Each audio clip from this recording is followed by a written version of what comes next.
जो लोग जादू करते हैं ये किस तरह के जिन्नात को काबू में करते हैं ना, क्योंकि ये भी कहते हैं जिन्नात की तो बहुत किस्में हैं। सुपरलेटिव जिन जो है ना वो अफरीत होते हैं। हज़रत सुलेमान अलैहिस्सलाम के कब्जे में उनके काबू में 70 अफरीत थे। खास अल्फाज होते हैं जिनको बोलने से ही जादुई असर हो जाता है। 2 लाइंस हैं छोटी छोटी सी, वो मैं पढ़ूंगा ना तो मैं अगर इशारा करूंगा कुर्सी गायब हो जाए तो कुर्सी गायब हो जाएगी। बेरी के पत्तों के पानी से जब गुसल करो तो जिन्नात और जादू दोनों का हल हो जाता है। सूरज जिन का सिर्फ 3 दिन का अमल है, उसमें जिन्नात का सरदार अबू योलफ अपने साथ बेशुमार अनकाउंटेबल जिन्नात का लश्कर लेकर हाजिर होता है। कितने हॉन्टेड केसेस आपके पास आ रहे हैं? लड़की के साथ क्या हो रहा है, उसको ना एक वजूद अपने सामने खड़ा नजर आता है, काला वजूद। आपके जो केसेस हुए हैं कैसी कैसी निशानियां दे के गए हैं जिन्नात? घर के दाएं भी खा रहा है, बाएं भी खा रहा है, पीछे भी खा रहा है, लेकिन घर की दीवारों में से ना शाम मगरिब के बाद जो है ना वो खून ऐसे निकलता है जिसको कहते हैं खून रिसना। जिन्नात तो हमारे दोस्त बन के रहते हैं, हमारे काम भी करते हैं, ये पॉसिबिलिटी होती है? इन इतर्स को इस्तेमाल करें तो जिन्नात आपकी गैबी मदद करते हैं आके। जिन्नात की मदद से काला जादू मुमकिन हो सकता है, ये बात तो आपने कई मर्तबा सुनी होगी, लेकिन क्या सिर्फ 2 लफ्ज बोलने से किसी भी इंसान पर कोई भी इंसान काला जादू कर सकता है? क्या जिन्नात और मौकलात वाकई इंसान की मदद करते हैं? और क्या सिर्फ एक खुशबू की मदद से किसी भी इंसान को अपने वश में किया जा सकता है? ये सब बातें जानने के लिए आज के एपिसोड को एंड तक जरूर देखें। हमारी ज्यादातर ऑडियंस ने अभी तक चैनल को सब्सक्राइब नहीं किया। अगर आपको लगता है कि अपने पॉडकास्ट के जरिए मैं आपको वैल्यूएबल कंटेंट दे रही हूँ तो सुनो पॉडकास्ट सुपरनैचुरल को अभी सब्सक्राइब कीजिए। मुझे बताइएगा कि लास्ट जब आप हमारे हॉरर पॉडकास्ट में आए थे तो आपने काफ़ी स्पाइन चिलिंग हॉरर एक्सपीरियंसेस अपने शेयर किए थे, पैरानॉर्मल केसेस भी आपने बताए थे हमें। अभी मैं एपिसोड के स्टार्ट में यही आपसे पूछना चाहती हूँ कि आजकल कितने हॉन्टेड केसेस आपके पास आ रहे हैं? रिसेंटली एक लड़की का केस था। अब ये जो स्टोरी मैं बताने जा रहा हूँ ये इस हवाले से है कि आप कभी भी किसी से जो गिफ्ट लेते हैं ना वो बड़े एहतियात करके लें, बड़े मोहतात रहें गिफ्ट लेने के मामले में। अच्छा, गिफ्ट सिर्फ खाने की चीज़ में सोच समझ के लेने चाहिए या उसके अलावा भी? कपड़े, परफ्यूम, पहनने की कोई भी चीज़ जो आपकी बॉडी के साथ अटैच हो, ओके। वो चीज़ वो आपको किसी भी किस्म का नुकसान पहुंचा सकती है। अब रिसेंटली क्या हुआ कि एक लड़की खूबसूरत बहुत ज़्यादा हॉस्पिटल में अपनी किसी रिलेटिव की अयादत के लिए, कंडोलेंस के लिए गई थी अपनी अम्मी के साथ। वहाँ पे अब आपको पता है हॉस्पिटल्स में औरतों का एक दूसरे के साथ मेल मिलाप होता है, गपशप शुरू हो जाती है और फिर बड़ी बड़ी स्टोरियाँ वो डिस्कस करती हैं। मैं अपने बेटे के लिए बहू ढूंढ रही हूँ, मैं अपने बेटे के लिए दामाद ढूंढ रही हूँ, भांजी के लिए ढूंढ रही हूँ, फलां की स्टोरी फलां की स्टोरी। ये वहाँ से एक सिलसिला शुरू हुआ था कि आप लोग ऐसी किसी के साथ रिश्तेदारियाँ बना लेते हैं तो वो ज़िंदगी कैसे बर्बाद करते हैं। हुआ ये कि लड़की बड़ी खूबसूरत थी, जब वो हॉस्पिटल गई तो वहाँ पे किसी खातून से मुलाकात हुई। अब मुलाकात के बाद मेल मिलाप शुरू हुआ। अब वो लोग ज़रा अमीर थे, जो लड़की वाले थे ना वो बड़े ठीक ठाक अमीर थे, लड़के वाले इतने अमीर नहीं थे। जो औरत थी उसके दिल में लालच पैदा हुआ कि मैं इसको किसी तरीके से ना अपनी बहू बना लूँ। अच्छा। लेकिन वो एक स्टेटस डिफरेंस था और बड़े मामला थे, वो ये बात कर भी नहीं सकती थी। उसने क्या किया कि कोई एक ख़ास ज्वेलरी सेट मंगवा के ना कहीं से कि जी हम वो फ़लाँ शहर गए थे ट्रैवल करने, तो बेटा मैं आपके लिए ये सेट ख़रीद के लाई हूँ, तो ये लो। उसने उस लड़की को दे दिया। अब वो था भी लाइट सा, नॉर्मल सा, कैजुअल था। उसको पता था कि ये कैजुअल ज्वेलरी रेगुलर पहनती है, स्पेशल नहीं उसने लिया। ये देख के लिया, नोटिस करके कि ये लाइट सा हो, जो मेक श्योर कैजुअल, किया कि वो लड़की वो ज्वेलरी सेट जरूर हाँ पहने। वो रोज़ पहन के रखे, कैजुअल पहने, स्पेशली वो कहीं लेना पहले। वो इस तरह का था ज्वेलरी सेट, वो ले आई। उसने उसको ज्वेलरी सेट दिया, उस लड़की ने पहन लिया। अब वो पहनने के बाद उस लड़की के साथ क्या हो रहा है कि उसको ना एक वजूद अपने सामने खड़ा नज़र आता है, काला वजूद। लिटरली ये काला वजूद है, काला साया खड़ा नज़र आ रहा है। वो बड़ी परेशान हुई। अब उसने नहीं नोटिस किया कि ये ज्वेलरी सेट की वजह से हो रहा है। वो बड़ी परेशान, 1-2 दिन गुजरे, उसने कहा शायद वहम है। फिर लड़कियां आजकल आपको पता चला एजुकेटेड है, माहौल वो नहीं रहा पुराना, इंटरनेट सोशल मीडिया का दौर है, खुद भी कुछ चीज़ें रिसर्च की, ऐसे 2-3 दिन इग्नोर करती थी। तीसरे दिन ना उसने अपनी अम्मी से और फैमिली में ये चीज़ डिस्क्लोज़ कर दी। खैर वो लोग बड़े परेशान हुए। उन लोगों ने पहले तो कोशिश की कि हम घर में जो है ना कुछ चीज़ें करते हैं, रेमेडीज़, सूरह बकरा की आखिरी 2 आयत, आब ज़मज़म वगैरह पी लिया, ये सब कुछ कर लिया। अब वो जब करने के बाद 2-3 दिन गुजरे, उसके बाद क्या हुआ कि उस एंटिटी ने उसको फिज़िकली अब्यूज़ करना शुरू कर दिया। इतना उसके लिए बुरा एक्सपीरियंस है उस बेचारी के लिए कि वो उसके लिए नाकाबिले बर्दाश्त हो गया। मुझ तक जब ये स्टोरी आई तो मैंने जब सारा कुछ इन्वेस्टिगेट किया, सारा कुछ पता चला, तो मुझे उसने ज्वेलरी का कोई स्पेशली नहीं उसने कोई बीच में आइडेंटिफाई किया मुझे, या उसने बताया कोई मेंशन करके ये ज्वेलरी सेट मैंने पहना था, इस वजह से ऐसे हुआ। मैंने उसको ना बोला कि आपने ना बेरी के पत्तों के पानी से ना गुस्ल करना है, ठीक। ज्वेलरी वगैरह सब कुछ उतार के, इयररिंग्स वगैरह भी उतार के। अच्छा, बेरी के पत्तों के पानी से जब गुस्ल करो तो जिन्नात और जादू दोनों का हल हो जाता है? दोनों टूट जाते हैं, या जो जिन हो उनकी जो पावर है वो बहुत ज़्यादा कम हो जाती है। जादू भी काफ़ी हद तक टूटता है, लेकिन इसकी रूटीन बना के आपको उसको रेगुलर करना होता है। आप रेगुलर करेंगे तो फिर इसका असर होगा, अदरवाइज इसका असर नहीं होता। उसने जब ये ज्वेलरी सेट उतारा ना, तो ज्वेलरी सेट उतारने के बाद उसने कहा कि अब उसने तो बताया कि मैंने ज्वेलरी उतार दी है, मैंने ये तावीज़ पहन लिया, मैं ये सब कुछ कर रही हूँ, लेकिन अब वो मुझे ना अब्यूज़ नहीं करता और मुझे ना दूर दूर नज़र आता है अपने से ना, पावर कम हो गई पावर ना? कम हो गई है। मुझे फिर वहाँ से शक गुजरा, मैंने कहा आपने जो चीज़ें उतारी हैं उनमें क्या क्या था। उसने मुझे ना उसकी तस्वीर भेजी कि मैंने ना ये ज्वेलरी उतारी है। अब जो उसने ज्वेलरी उतारी थी ना, उसके सेंटर में ना एक स्टोन लगा हुआ था, स्टोन। अब वो उसने उसको बताया था कि नेचुरल जेम है, वो नेचुरल जेम नहीं था, मुझे जेम स्टोन्स की पहचान है, वो नेचुरल जेम नहीं था। खैर मैंने उससे वो स्टोन मंगवाया, वो पेंडेंट मंगवाया। मैं कहा आप पेंडेंट मुझे भेजें, मैंने चेक करना। उसका भाई मेरे पास वो पेंडेंट लेके आया, मैंने उसके सामने बैठे हुए ना उसको ऐसा ना खोल के जब उतारा ना, तो उसके अंदर ना हिब्रू लैंग्वेज में ना एक नक्श बना हुआ था, एक तावीज़ बना हुआ था हिब्रू ज़ुबान में, और नीचे जो उसका नाम था ना वो भी लिखा हुआ था, वो भी हिब्रू में था। अब मैंने क्या किया, मैंने उसको मोबाइल से स्कैन करके गूगल पे डाला, हिब्रू को ट्रांसलेट किया, तो वो नक्श बन गया उसके ऊपर। उसके तावीज़ अंदर में लिखा क्या तावीज़ था? ये वो लिखा था कि इस पे आशिक हो जाओ और इसको तबाह बर्बाद करो। अच्छा। फिर मैंने उससे पूछा कि मैं कहा ये आपने कहाँ से लिया? फिर उसने बताया ये मुझे फलां आंटी ने ला के दिया। अब ये ऐसी जो चीज़ें ना, वो फिर आप बाद में किसी के ऊपर ब्लेम नहीं कर सकते। लड़ाई झगड़ा खून खराबे तक बड़ी दूर तक फिर बातें चली जाती हैं। खैर मैंने उसके भाई को मना किया, मैं कहा यार ये आप ही लेके आया, मैं तो नहीं लेके आया। आपने इसको खोला, अंदर आपकी बहन का नाम निकला है हिब्रू लैंग्वेज में, आप खुद भी घर जाके इसको चेक करो। उन्होंने खैर वो चेक किया। आंटी के साथ ना उन्होंने बहाने से बुला के ना बात की कि आपकी सारी चीज़ खुल के सामने आ गई है, ये आपने इस तरीके से मामला किया था या आपने क्यों किया था। उसने कहा मैं ये चाहती थी कि ये 1-2 साल इसी कंडीशन में रहे, इसकी कहीं शादी भी ना हो, सारे मामलात ना हो। फिर एंड पे तंग आके मैं अपने बेटे का प्रपोजल सामने रखती कि आप मेरे बेटे से इसकी शादी कर दें, तो फिर मैंने इसको वापस बार में ठीक करवा लेना था। इतने खतरनाक लोग तरीके इस से हद जादू तक चले किया। जाते हैं अपनी ख्वाहिशात की तकमील के लिए, किसी से शादी करने के लिए, या किसी की लालच, पैसे का लालच था ना, क्योंकि लड़की वाले अमीर थे, वो लड़के वाले इतने अमीर नहीं थे। तो आंटी ने इस तरीके से उस बेचारी लड़की को ट्रैप किया और उसकी ज़िंदगी बर्बाद की, लेकिन अल्लाह ने बचा लिया। खैर वो ठीक होगी, अब वो नॉर्मल ज़िंदगी गुजार रही है। अच्छा, ये तो ज्वेलरी वाली बात है ना कि किसी का दिया हुआ गिफ्ट नहीं पहनना चाहिए, लेकिन बहुत सी बातें हम सुनते हैं, तो कैसे पता चलेगा कि जादू और जिन्नात के बारे में कौन सी चीज़ें मिथ हैं और कौन सी चीज़ें नहीं? हम किसी चीज़ को ऐसे नॉर्मली कभी भी चेक नहीं कर सकते या आइडेंटिफाई नहीं कर सकते। ये लोग आपका एतमाद जीतने के बाद आपको इस तरीके से नुकसान पहुंचाते हैं।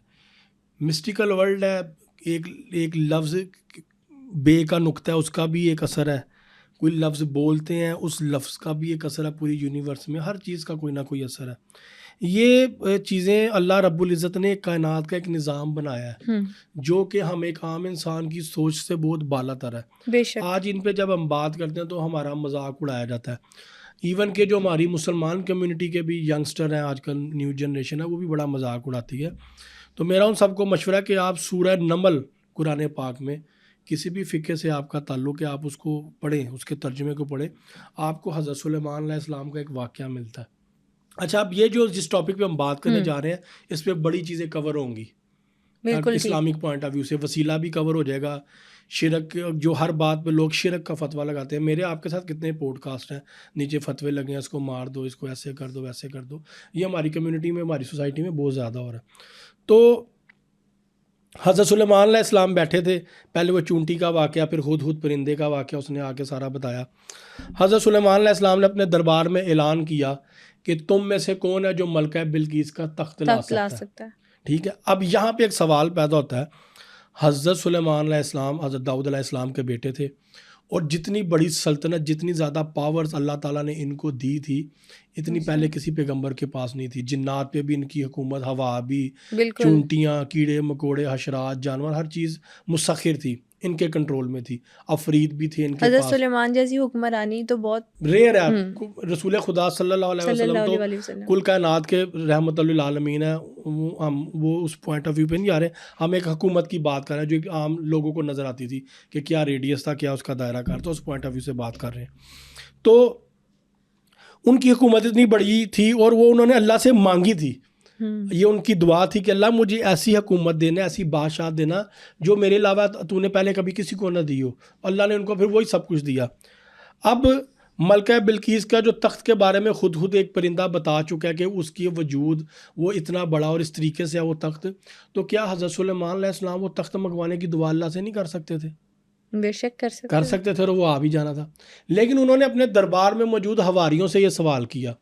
उसके बाद उन हवारियों में मौजूद एक अफरीत ने ये कहा था कि मैं आपकी इस महफिल को खत्म एक जिन ने कहा, अफरीत है बेसिकली, अब कुरान पाक में लफ्ज़ है ये अरबी में अफरीत, वो जिन की एक नस्ल है। ये काला धुआं होता है, सुपरलेटिव जिन जो है ना वो अफरीत होते हैं, और ये 70 थे। हज़रत सुलेमान अलैहिस्सलाम के कब्ज़े में, उनके काबू में 70 अफरीत थे। ये मैंने पढ़ा हुआ है बुक्स में।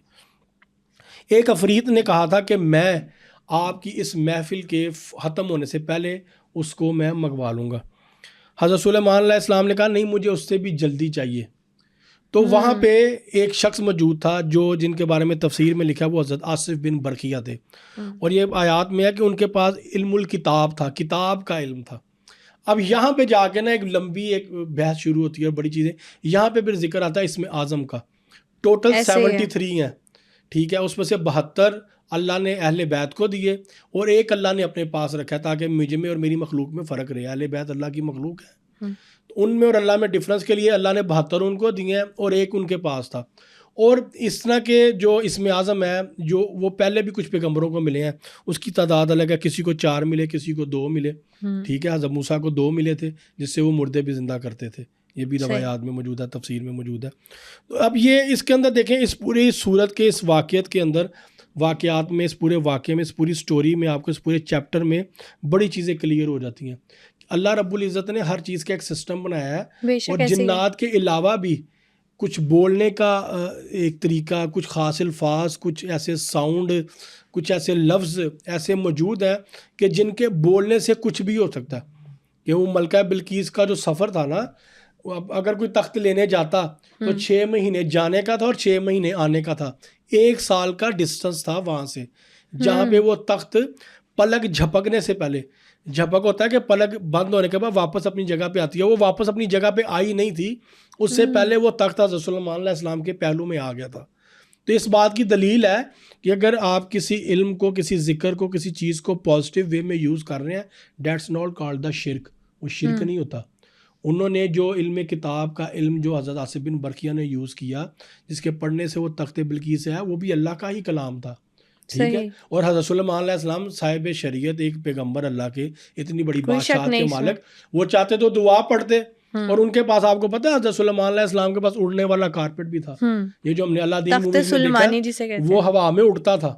वो इमाम मेहदी अलैहिस्सलाम जब आएंगे उनके पास होगा, वो उनके पास वो भी होगा, उनके पास मौला अली की जुल्फ़िकार भी होगी, और इमाम हुसैन अलैहिस्सलाम का जो घोड़ा था जिसे मुर्तजिज़ कहते हैं, उसका एक लक़ब है ज़ुलजना, वो भी उनके पास होगा। तो ये चीज़ें वो लेके आएंगे इमाम मेहदी अलैहिस्सलाम। अब ये इस तरह की बातें जब हम नॉर्मली करते हैं ना, तो मजाक उड़ाया जाता है। आजकल एक कल्चर चल रहा है, कुछ लोग हैं सोशल मीडिया पर ख़ास, वो इन चीज़ों पे बड़ी बात कर रहे हैं कि जी मोजज़े नहीं होते हैं, करामतें नहीं होती हैं, इस तरह की तजल्लियाँ नहीं होती हैं, इस तरह की हैपनिंग्स नहीं होती, मिथिकल जो हैं या मिस्ट्रीज़ जो हैं। ये सब कुछ होती इसलिए थी कि अल्लाह के वजूद को साबित किया जा सके कि कोई ऐसी हस्ती मौजूद है जिसने हमें ये ताकत दी है, जिसकी वजह से हम ये सब कुछ करते हैं। अब ये कुरान पाक में वाज़ह सूरत है, इसके बावजूद भी कोई ना माने तो वो फिर उसकी एक ज़ाती ज़िद होगी, या वो एथियस्ट हो सकता है, यही अकीदा होगा, इसके अलावा तो नहीं कोई बात हो सकती कि वो क्यों नहीं मानता। अच्छा, जैसे कि अभी आपने कहा कि कुछ अल्फाज होते हैं जिनको बोलने से उनका असर हो जाता है, तो कोई ऐसे ख़ास अल्फाज होते हैं जिनको बोलने से ही जादुई असर हो जाता है? बहुत से ऐसे तंत्र मंत्र हैं जिनको मुंदरा कहा जाता है, ऐसे मुंदरे हैं, मैं अब किसी को वो उसमें स्पेसिफिकली वो नहीं पॉइंट आउट करूँगा, फिर बड़ी चीज़ें शुरू हो जाती हैं। कुछ मज़हब ऐसे मौजूद हैं, उन मज़हब के कुछ भगवान हैं, देवी देवता हैं, उनके मुंदरे हैं। वो मुंदरे पढ़ने से फ़ौरन वो एंटिटीज़ आपके सामने आ जाती हैं with in few minutes, few अच्छा। सेकंड्स। हाँ, उनका आपने जाप करना है, ठीक है। तो उनसे आप बड़ी बड़ी ऐसी चीज़ें कर सकते हैं कि जैसे मैं एक मुंदरा वो पढ़ने, वो तकरीबन 2 लाइन्स हैं छोटी छोटी सी। वो अगर मैं वो तकरीबन 16 लफ्ज़ हैं उसके अंदर, वो मैं पढ़ूंगा ना, तो मैं अगर इशारा करूंगा कुर्सी गायब हो जाए तो कुर्सी गायब हो जाएगी, ठीक है। वाकई। हाँ जी, मैं इशारा करूंगा मोबाइल गायब हो जाएंगे, कॉफ़ी का कप गायब हो जाए, चीज़ें गायब हो जाएंगी, वो थोड़ी देर बाद आ भी जाएंगी। वो एंटिटी खुद गायब करती है और खुद रखती है। कभी ऐसा कुछ एक्सपीरियंस किया है? नहीं, मैं नहीं करता। मैं कि कोई भी इवल एंटिटीज़ वैसे मैंने देखा हुआ है किसी को करते हुए। वो एक अंगूठी है, शायद मैंने आपके प्रोग्राम में पहले जिक्र किया या नहीं किया। एक अंगूठी तैयार होती है, एक छल्ला, सिंपल आप एक छल्ला ले लें कोई सा भी, उसका एक रिचुअल है, वो एक दिन का रिचुअल है, एक रात का। वो आपने रिचुअल करने के बाद, वो गंदा अमल है, एक नापाक अमल है। जब उसको करने के बाद आप यूं हाथ करेंगे ना, आप कहेंगे जी मेरे लिए फलां मुल्क से चॉकलेट आए, तो वो चॉकलेट उस मुल्क की आ जाएगी। और आप लेके कहें, कौन आते हैं? वो जिन्नात? जिन्नात लेके आते हैं। आप कहें जी मेरे हाथ में वो फलां मुल्क की खजूरें आ जाएं, तो खजूरें आ जाएंगी। लुई वुइटन का बैग चाहिए मुझे, हैंड बैग, तो वो आ जाएगा। ज्वेलरी चाहिए किसी मुल्क की, तो आप कहें जी डमास का पैन, वो डायमंड सेट चाहिए, तो वो आ जाएगा। जौन सी चीज़ कहें वो आ जाएगी। मुझे शौक़ था इस बंदे से मिलने का जिसके पास ये रिंग थी। तो हम यूं ऐसे डाइनिंग टेबल पे बैठ गए, तो उसने कुछ खाने पीने की चीज़ें मंगवाई। उसमें तकब्बुर बहुत ज़्यादा था। अब मैं जब भी कभी किसी ऐसे शख्स को मिलता हूँ, तो मेरी कोशिश होती है मैं अपने आप को हिसार में रखूँ। सूरह इखलास का जो हिसार मैंने बताया हुआ है, मैंने वो हिसार कर किया हुआ था, और मैं ख़ुद भी कुछ पढ़ रहा था, और मेरे पास वो बेरी की लकड़ी की तस्बीह थी, वो मैं अपने साथ कैरी करता हूँ। उसने ना तकब्बुर में एक बात कही हमें सामने बैठे कि मेरी मर्ज़ी के बगैर आप यहाँ से उठ भी नहीं सकते हैं। इतना कॉन्फिडेंट? इतना कि मैं जाऊँ तो आप इस कमरे से बाहर नहीं जा सकते, आप यहीं पे मर जाएंगे। मैं कहा यार, अब मुझे भी फिर तो गुस्सा आया। मैं क्यों, तवक्कुल होता है ना, एक इंसान को पता होता है। मैं हूँ, मुझे पता है मेरा अल्लाह रब्बुल इज़्ज़त पे कितना तवक्कुल है। मैंने अल्लाह का कलाम पढ़ा, मुझे पता है मेरा अल्लाह मुझे कितना प्रोटेक्ट करेगा। तो मुझे तो उस चीज़ पे यकीन था, उसको अपने उस जादू पे था। तो मैंने कहा भी ठीक है करो।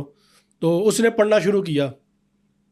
अब मैं उसके बिल्कुल सामने बैठा हूँ, मैं कुछ भी नहीं कर रहा, मैं ऐसे नॉर्मल बैठा हूँ। मैं क्या, पढ़ी जाओ, तुम भी पढ़ो, मैं भी पढ़ता हूँ। पढ़ी जाए। टेबल को झटका लगे, यूं ना, टेबल हिले, मेरी चेयर हिले, लेकिन मुझे कुछ ना हो।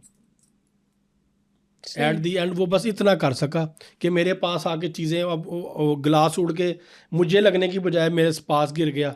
शीशे का गिलास था, वो मुझे लगता तो मेरी तो ग्लासेस भी टूट के आंख में लग सकते थे, वो ग्लास भी नुकसान तो लग पहुंच सकता था, सकता मुझे था। भी कोई भी नुकसान पहुंच सकता था। अब वो चाहता तो कुर्सी भी गिर सकती थी, मेरे पीछे दिमाग पे चोट लगती, कुछ भी हो सकता था। लेकिन उसने बड़ा जोर लगाया, मुझे जिस्मानी नुकसान कोई भी नहीं पहुंचा सका उस वक्त वहाँ पे बैठा हुआ। फिर 10-15 मिनट गुजरे, मैंने उससे पूछा, मैं कहा अब आपकी तसल्ली होगी, अब आप रिलैक्स हैं? तो बड़ा शर्मिंदा सा हुआ।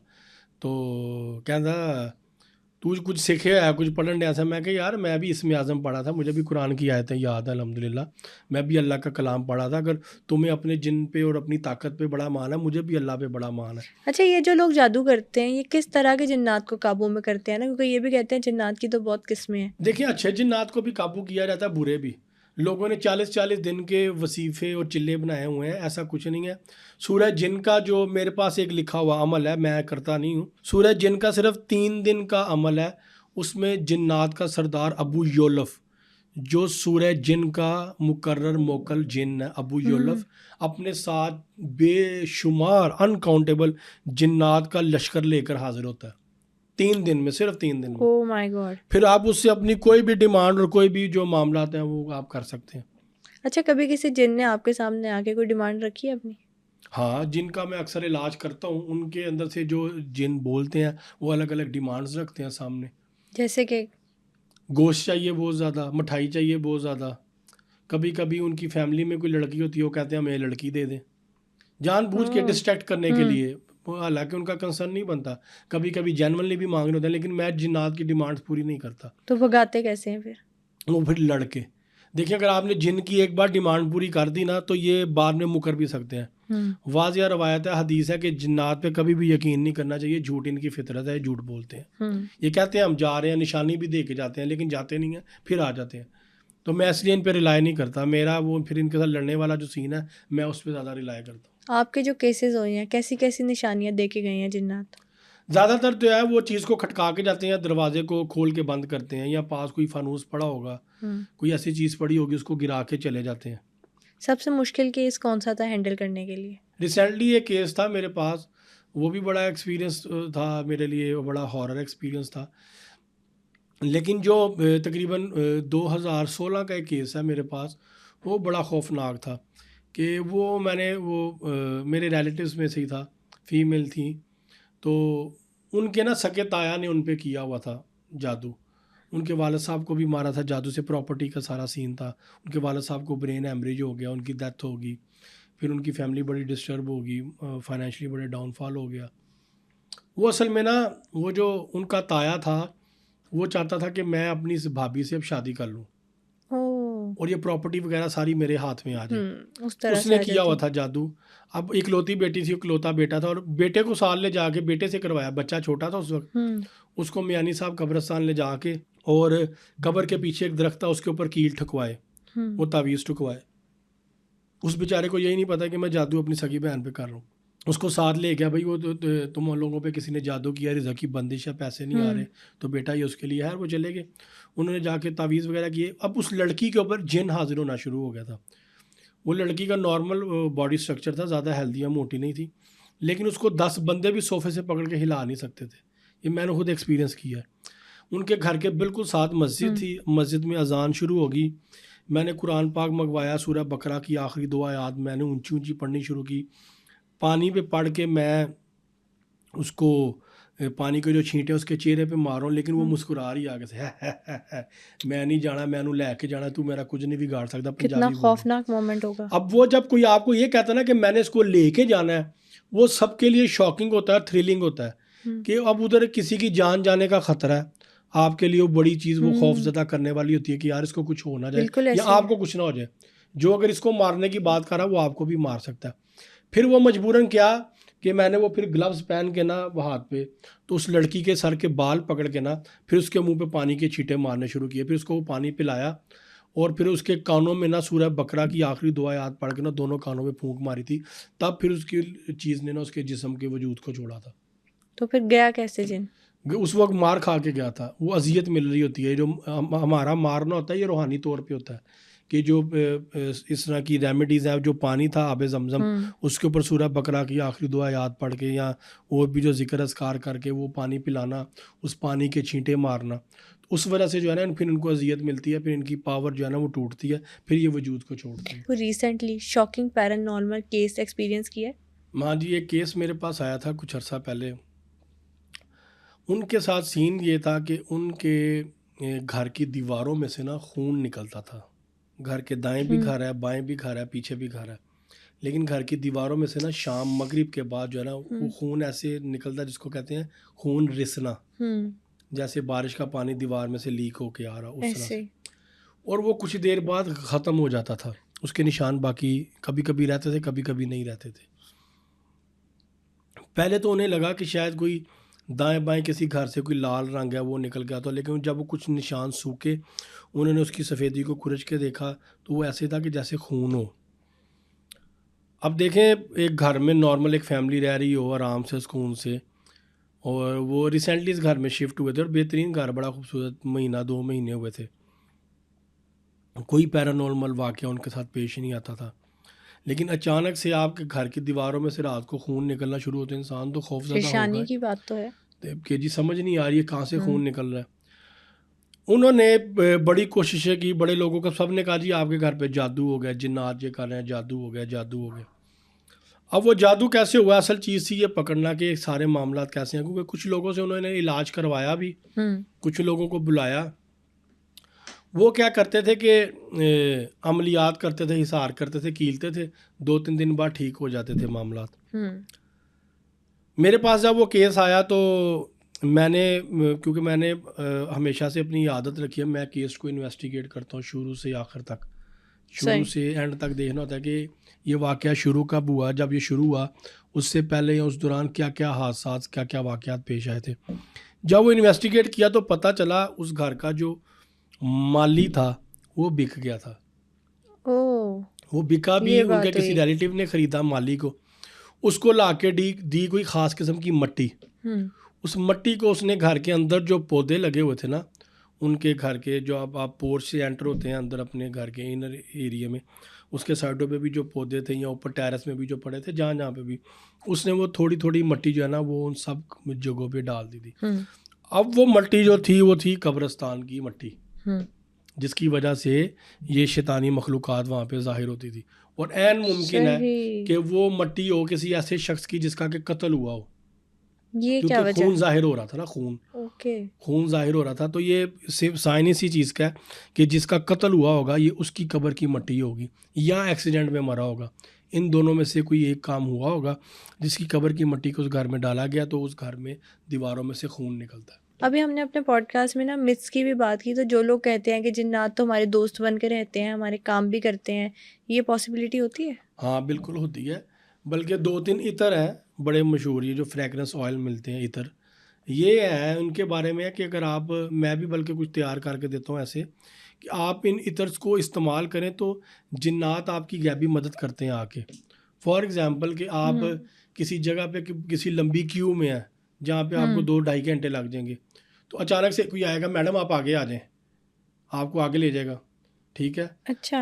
और कभी कभी ऐसा होगा कि आप किसी बड़ी ऐसी सिचुएशन में जो आपके लिए परेशानी का सबब बनी हुई है, कोई भी हो सकती है, एग्ज़ाम का इशू है या कोई प्रॉपर्टी से रिलेटेड है, कोई केस है आपका, कुछ भी ऐसा, तो उसमें भी कोई चीज़ ऐसी आके ना आपकी गैबी मदद करेगी और वो मामला आपका सॉर्ट आउट हो जाएगा। अक्सर लोग नहीं कहते यार ये बंदा मेरे लिए फरिश्ता बन के आया था, ठीक है, लेकिन वो वसीला तो अल्लाह की तरफ से अल्लाह की बनता है। तरफ से होता है, वो इंडिकेशन अल्लाह ताला की तरफ से मिलता है।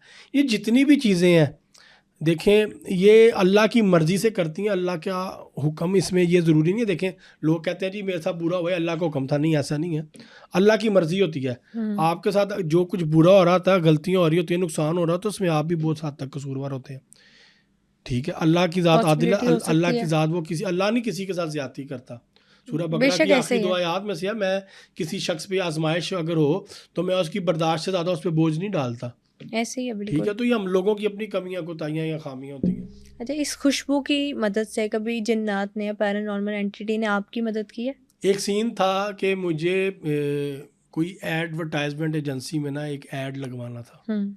अब वो उनका लास्ट डे था और उनके पास उसकी बुकिंग ख़त्म हो गई हुई थी। सही। मैं उनके पास गया, ये मैंने सिर्फ खुद पर्सनली एक बार एक्सपीरियंस किया, उसके बाद मैंने नहीं किया कि मेरे दिल ने, मेरे ज़मीर ने इसकी इजाज़त नहीं दी कि मैं इस चीज़ को यूज़ करूं।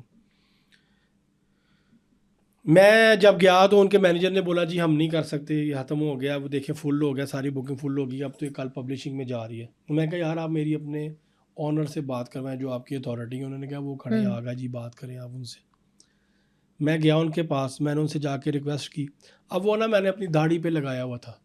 अच्छा, वो इतना आपने लगाना ऐसे है कि आप जब वहाँ पे एंटर हुए ना, तो सामने वाले को जब आप फर्स्ट इंप्रेशन में मिले हैं ना, तो वो खुशबू उसके दिमाग तक जानी चाहिए। हिप्नोटाइज कर लेती है वो नहीं, खुशबू। हिप्नोटाइज नहीं आप कह सकते, लेकिन वो आपके फेवर में कर देती है, मुसखिर कर देती ये है। कह सकते हैं कि मौकलात अगले का दिमाग कंट्रोल कर हाँ लेता है। ये कह सकते हैं आप, ये जुमला बोला जा सकता है। मैंने जब उनसे बात शुरू की तो ये वल्लाह बाखुदा उनके अल्फाज थे। उन्होंने मुझे कहा कि बेटा ये हो नहीं सकता जो तुम मुझसे डिमांड कर रहे हो, जो तुम मुझे कह रहे हो, लेकिन तुम कुछ ऐसा पढ़ रहे हो, मेरा दिल मुझे कह रहा है मैं किसी का ऐड निकाल के या किसी के ऐड को श्रिंक करके तुम्हारा ऐड साथ में दे दूँ। ये उन्होंने मुझे अल्फाज बोले। मैं कहा जी नहीं नहीं ऐसी कोई बात नहीं। उन्होंने कहा नहीं, मेरा ये दिल महसूस कर रहा है, मैं रूहानियत को समझता हूँ, मैं जानता हूँ, कुछ ऐसा तुम कर रहे हो जिसकी वजह से मेरा दिल मुझे कह रहा है। फिर उन्होंने उसको बुलाया अपने मैनेजर को, उसने कहा यार ये इनका ऐड इतना बड़ा है, इनसे एक्सक्यूज़ करो इनको, कोई जी आगा जी के कोई पर्सनल है, तो हम आपका ऐड थोड़ा सा श्रिंक कर रहे हैं, थोड़ी सी स्पेस हमें मिल जाएगी, तो हमने इनका भी ना थोड़ा सा 3 इंच में 4 इंच में हमें स्पेस चाहिए मैगज़ीन में, हमने इनका वो ऐड देना है, तो आप इनका ऐड यहाँ पे एडजस्ट करो। और आप यकीन करें उन्होंने मुझसे उसकी फ़ीस भी नहीं चार्ज की। ये तो एक मदद हो गई कि आपके काम आसान कर देते हैं मौकलात। हाँ।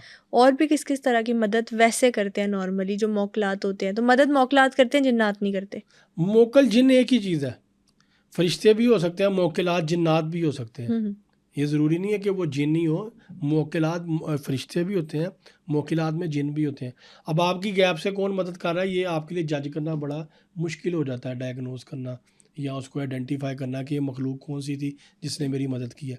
फॉर एग्ज़ाम्पल कोई आपका बहुत बड़ा काम है, आप वहाँ पे गए हैं, अगले बंदे को जाके मिलते हैं, तो जो आपको लग रहा होता है बड़ी सिफारिशों से करवाना पड़ेगा, बड़ा पैसा लग जाएगा इस काम में, ऐसे होगा वैसे होगा, वो आप जाके नॉर्मली मिलते हैं, वो अगला बंदा आपका काम कर देता है।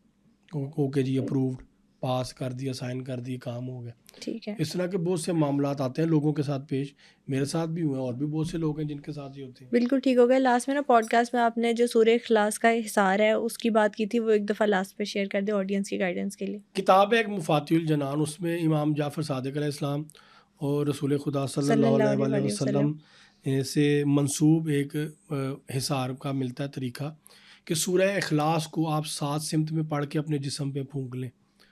कि आपने 3 दफ़ा पढ़ के सूरह इखलास को अपने दाएं तरफ फूंक लेना है, फिर 3 दफ़ा पढ़ के बाएं तरफ फूंकना है, फिर 3 दफ़ा पढ़ के अपने सामने फूंकना है, फिर 3 दफ़ा पढ़ के अपने पीछे फूंकना है, फिर 3 दफ़ा पढ़ के अपने ऊपर फूंकना है, फिर 3 दफ़ा पढ़ के नीचे, और आखिर में 3 दफ़ा पढ़ के सूरह इखलास को अपने जिस्म पे आप फूंक लें।